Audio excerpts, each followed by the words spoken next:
Pelo sinal da Santa Cruz, livrai-nos Deus nosso Senhor dos nossos inimigos, em nome do Pai, do Filho e do Espírito Santo. Amém. Meu Senhor e meu Deus, creio firmemente que estás aqui, que me vês, que me ouves. Adoro-te com profunda reverência. Peço-te perdão dos meus pecados e graça para fazer com fruto esse tempo de oração. Minha Mãe Imaculada, São José, meu Pai e Senhor, meu anjo da guarda, intercedei por mim.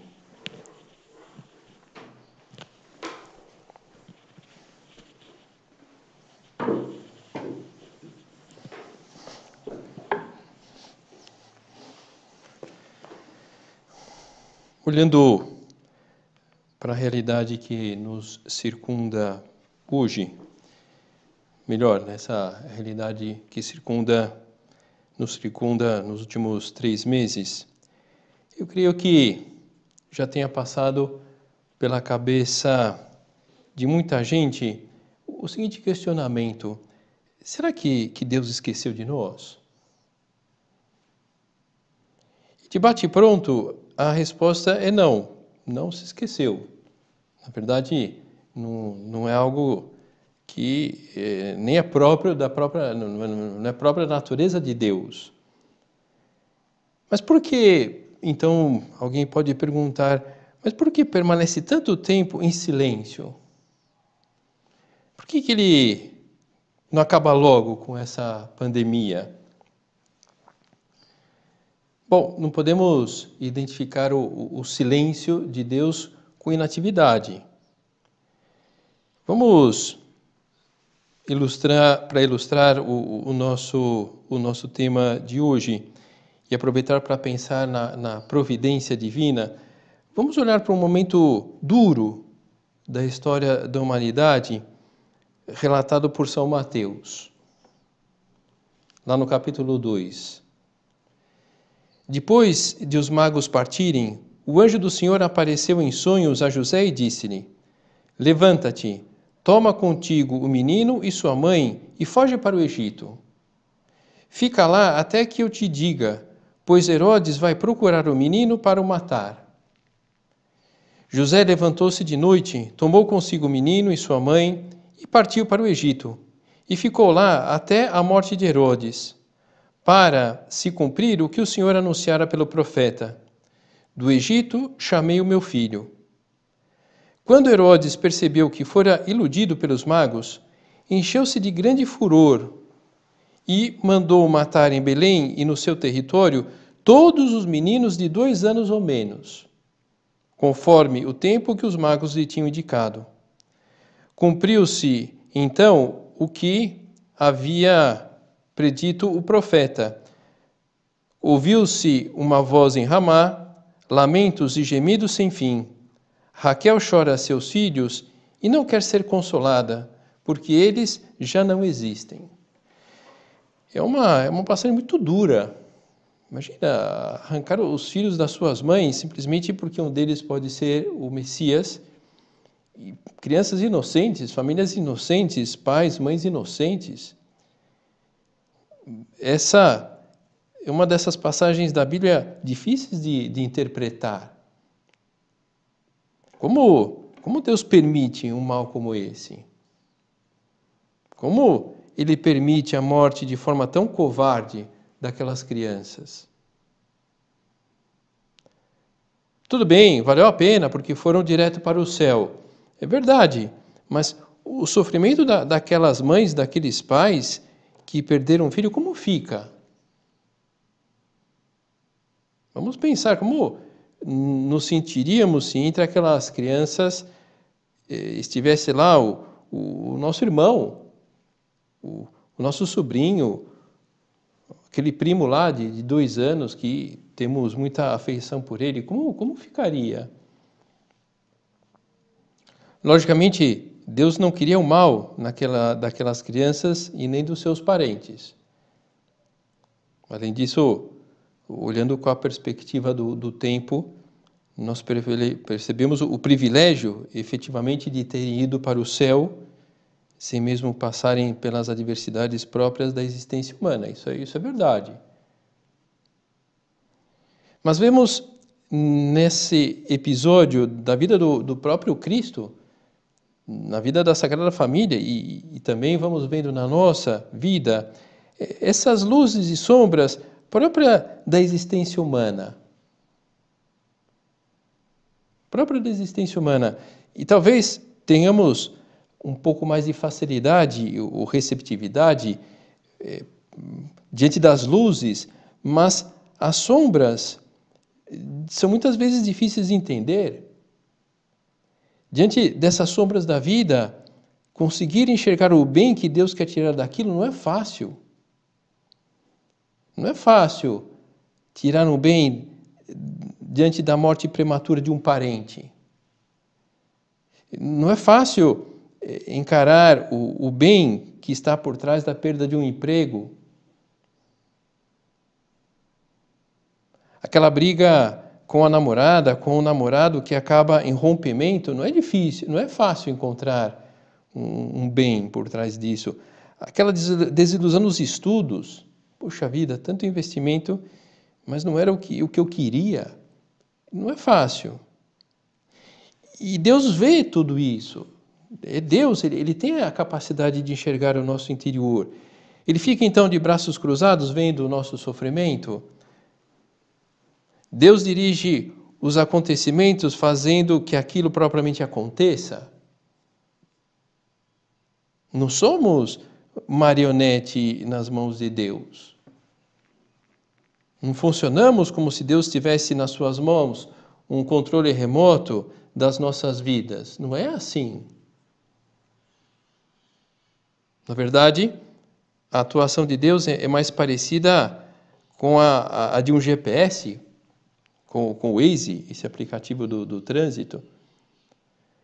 Deus nos traz ao mundo, nos destina à vida eterna junto dele no céu. Aí está a nossa felicidade.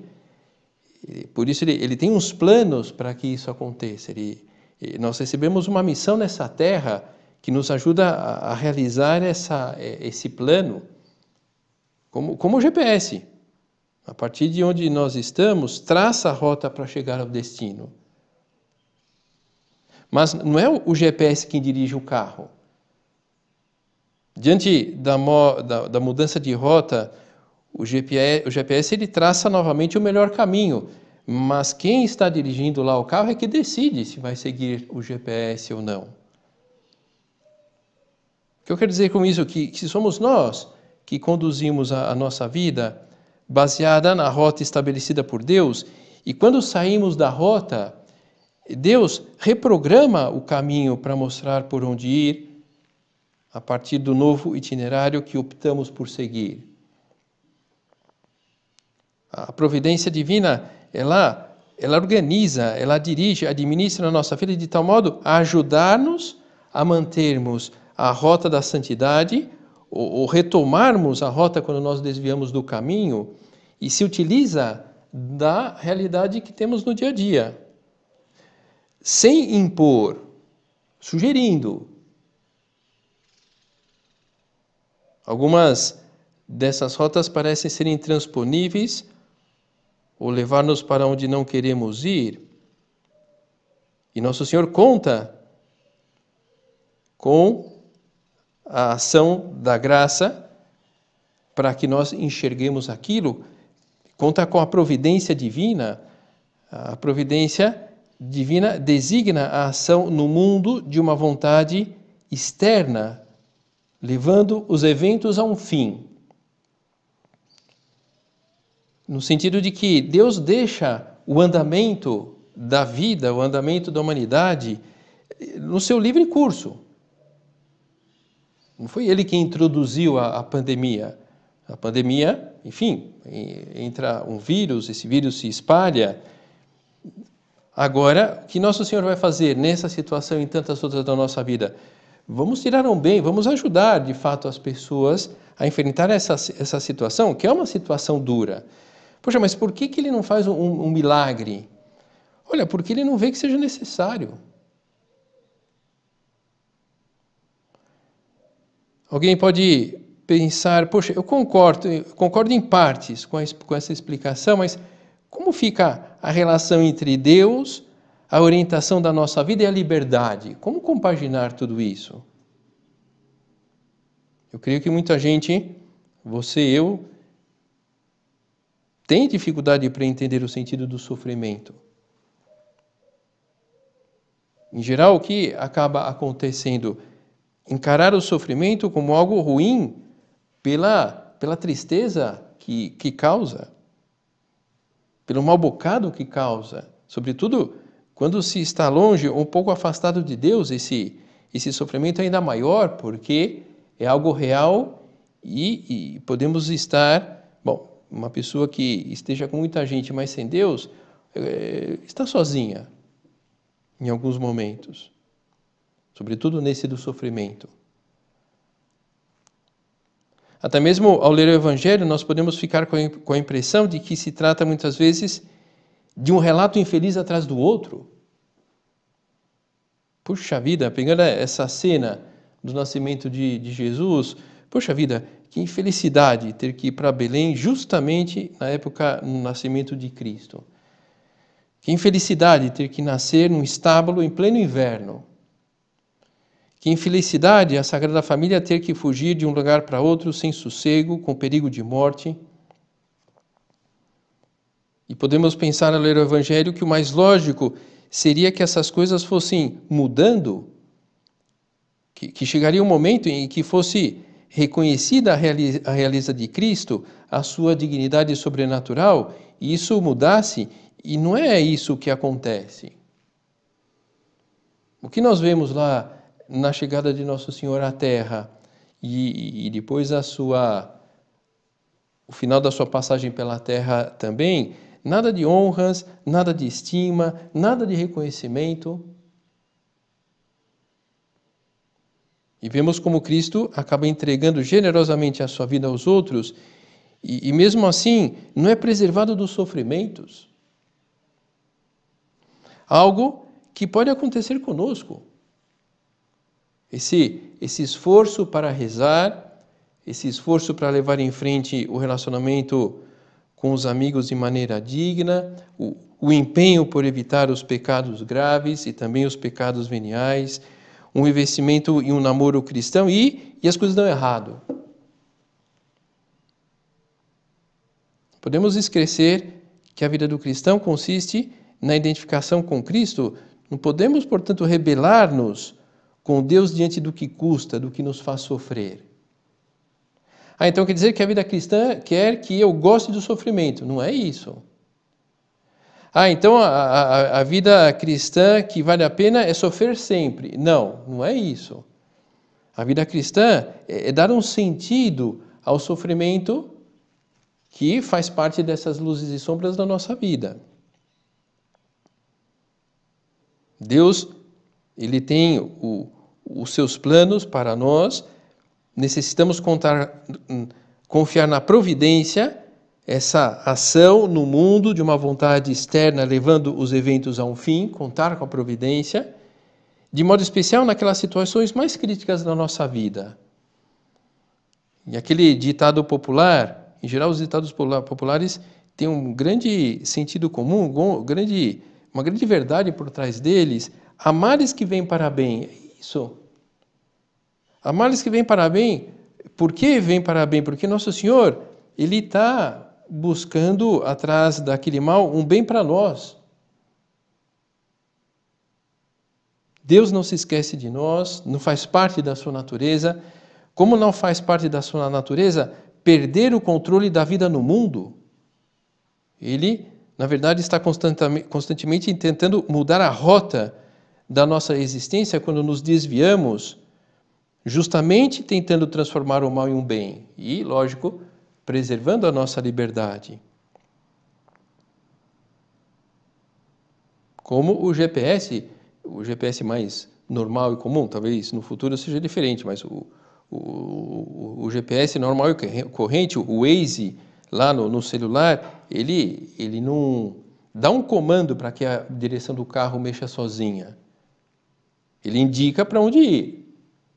É o motorista quem decide respeitar ou não as orientações do GPS, as orientações lá do Waze. Ao fazer junto de Deus um balanço da nossa vida, chegaremos muitas vezes à conclusão de que alguns eventos efetivamente causaram dor, mas valeu a pena. A morte de um parente que doeu, mas ajudou-nos a amadurecer. A desilusão nos estudos doeu, mas ajudou-nos a empreender com mais afinco a nova carreira que nós escolhemos. De fato, o namoro lá foi por água abaixo e isso doeu, mas ajudou-nos a ver que aquela pessoa não era a mais adequada para nós. A vida de Cristo é uma sucessão contínua de ações da providência, como Deus vai escrevendo reto por linhas tortas. E assim na nossa vida. Cristo, Rei do Universo, nasce no âmbito de uma família pobre, humildes trabalhadores, habitantes de uma cidade perdida, muito longe do lugar badalado do momento, o Império Romano. E passa depois, Jesus, 30 anos em Nazaré, outra cidade perdida no interiorzão lá do Oriente Médio. Período que Jesus passou escondido, dedicado a um trabalho digno, mas que poderia ser feito por alguém sem muita especialização. E se a gente for pensar, isso é incrível. Deus que se encarna, vem à Terra para redimir o mundo e fica trabalhando como carpinteiro, fazendo banquinhos. Fazendo banquinhos, mesas, cadeiras, com tantas necessidades no mundo, com tantas pessoas, com tantos pecadores precisando se converter, tantos doentes que precisavam ser curados, a ressurreição dos mortos. Não sei se vocês lembram da passagem da piscina de Siloé. Havia lá um paralítico que esperava há 38 anos que alguém ajudasse a entrar naquela piscina que tinha umas águas milagrosas, e quando aquela água era movimentada, quem entrava naquela água era curado. Ele estava lá 38 anos esperando uma oportunidade para conseguir entrar nessas águas milagrosas. E Cristo, desses 38 anos, vivia já 30 anos no meio dos homens e aquele senhor continuava paralítico. Por que Cristo não saiu antes para fazer os milagres?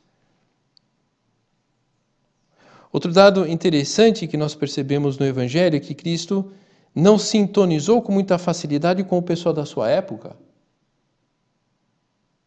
Alguém pode até mesmo pensar que ele podia ter exposto com menos incisividade as verdades divinas e por causa disso foi negado e foi desprezado por muita gente. E Jesus dá atenção na sua evangelização, em primeiro lugar, aos judeus, por ser o povo escolhido por Deus, para que de lá saísse o Messias, que é da onde Jesus sai. Então, Jesus dá atenção aos judeus, uma espécie de deferência, e depois vai atrás dos pagãos, mas são justamente os pagãos que compreendem melhor a sua palavra. Mas se Jesus era Deus, é Deus, e sabia que seria assim, por que não começou a tarefa pelos pagãos?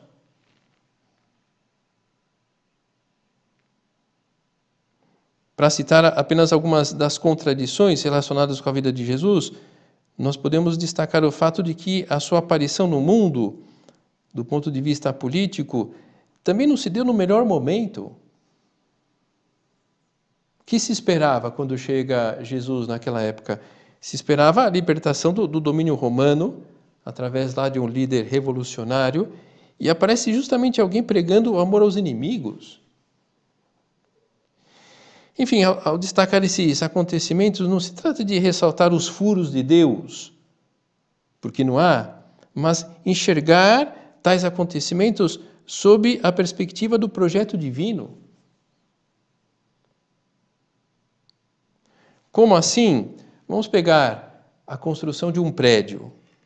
O normal na construção de um prédio, é uma construção assim um pouco mais elaborada, é que se tem uma ideia do que se quer com aquele prédio, por isso se contrata um projeto arquitetônico, uma forma de materializar aquela ideia, e a partir daquele projeto arquitetônico se fazem outros projetos, e se faz lá o projeto executivo, e se faz lá o projeto das instalações elétricas, e se faz lá o projeto das instalações hidráulicas, e por fim vem a construção.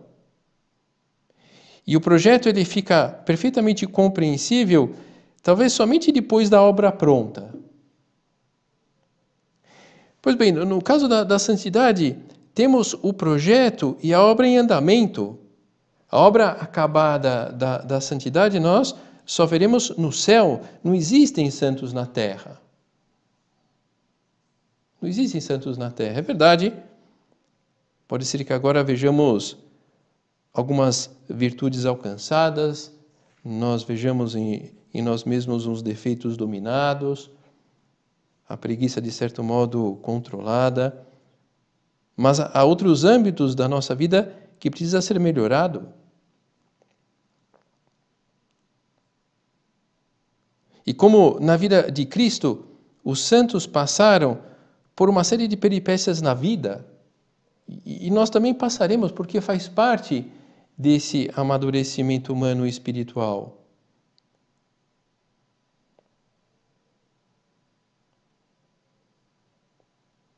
Essas peripécias, em alguns momentos até, tanto na vida de Cristo como na vida dos santos, parece que as coisas saem do controle, mas a providência divina não falha.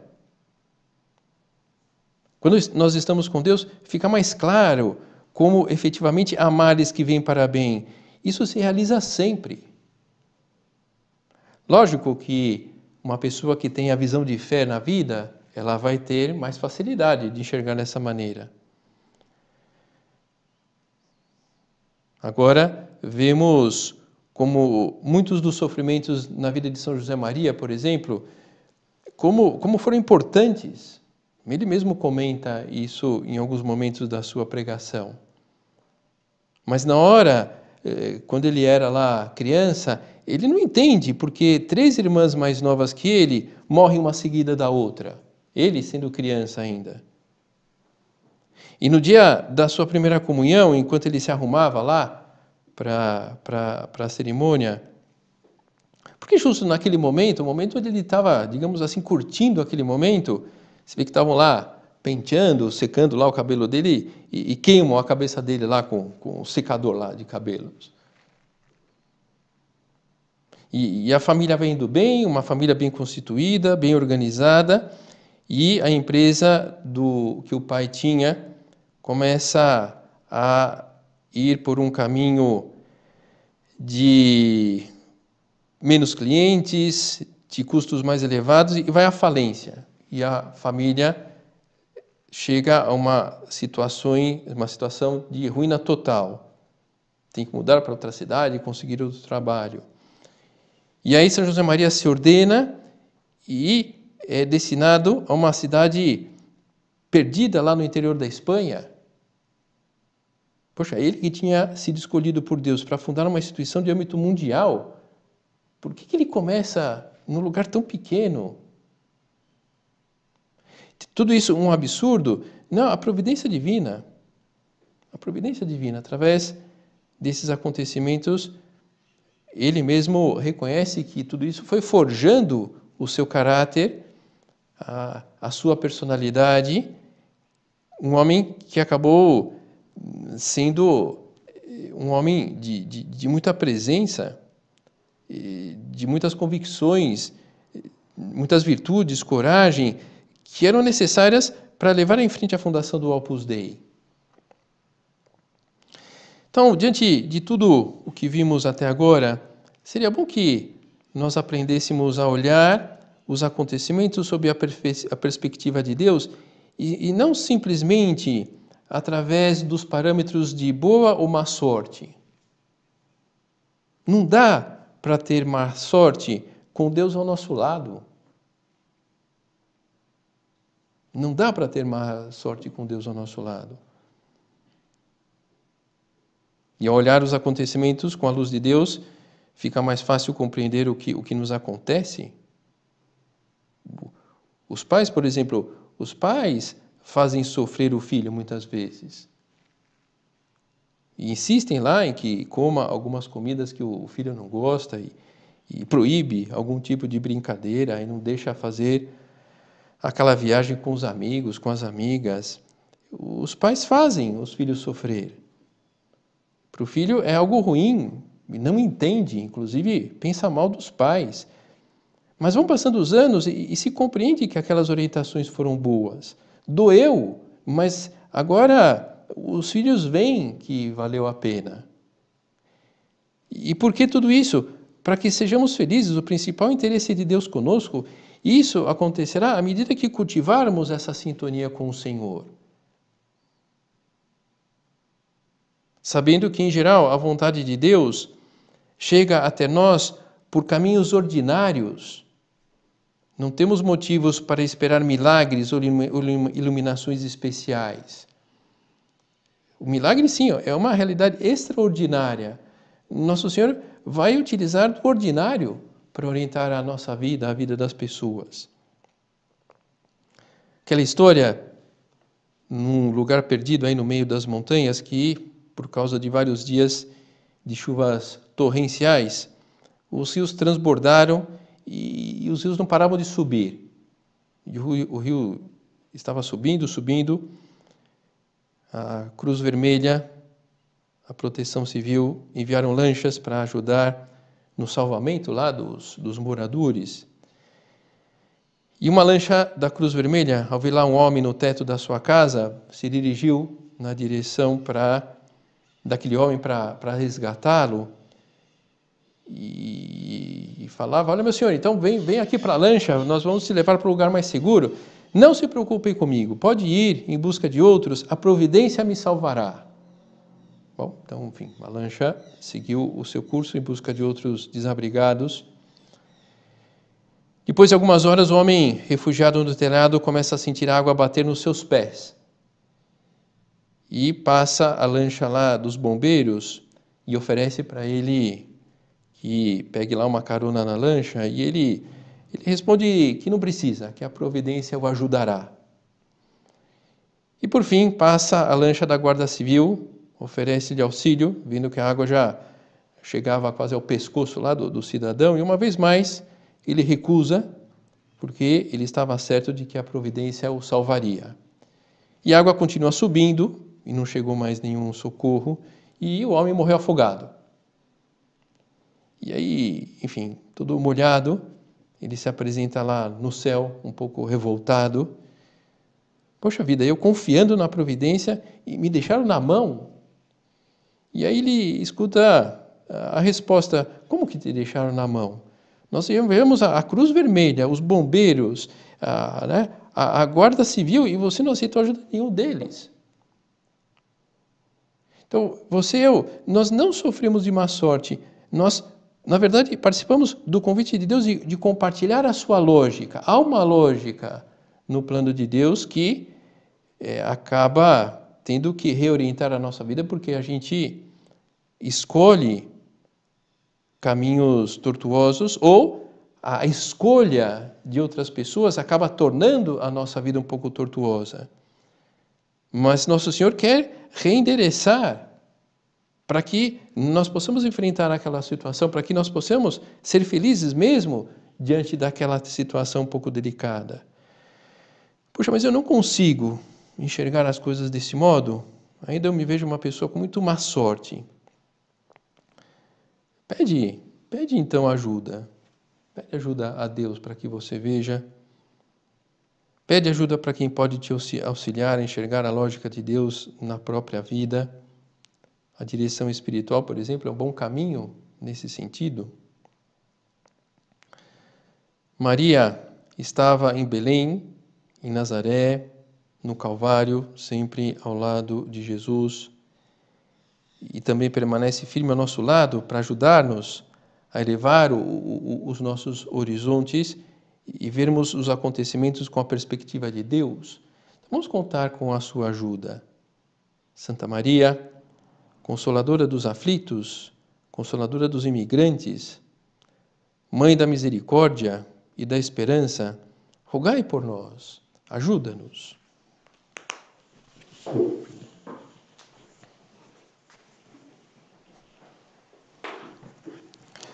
Dou-te graças, meu Deus, pelos bons propósitos, afetos e inspirações que me comunicaste nesta meditação. Peço-te ajuda para os pôr em prática. Minha Mãe Imaculada, São José, meu Pai e Senhor, meu anjo da guarda, intercedei por mim.